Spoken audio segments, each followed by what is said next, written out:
Ranithanam Express 16589, not 90. Now it's already departing. So missed the loco. So I can confirm in the evening if it was 40330 only. See, there's no space to enter only here.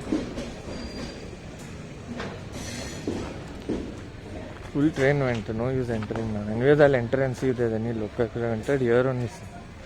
Front there will be entrance, they blocked it. Still they are not removed. This is Samara side main entrance. Father side I should have gone. When leaving from the vehicle I heard honk. Departure honk. And there was many autos also when coming. So I missed. I got late. But anyways I would have missed. Departure honk means I'll miss one.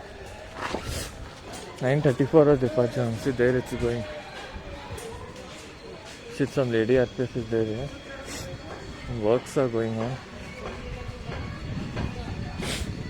Lady RPF is there. What are all these works? I don't know.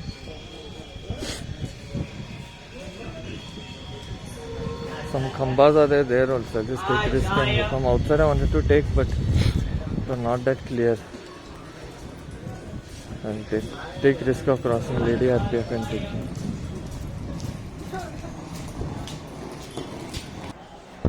Oh yeah, from outside it was more visible. Full this was visible. Here full is not visible. Part of it. I thought ahead I can. What is this they're doing? Anybody knows idea? What is this they're putting? Some people are staring at me and looking up what I'm capturing. For 2 weeks I've come, so many changes have been done here suddenly. Even outside main station building I felt they put some slab. See, from here it's clear. What is this thing? I don't know. Anybody knows? I will check where the other trains are. Rajasthan train. 10:30 to reach that. I came early. I wanted to leave around 10. It's still far. I'll go back now. Here also something they're doing. I will just enjoy these works for 2 minutes, 1 minute, then I'll go out and see where that.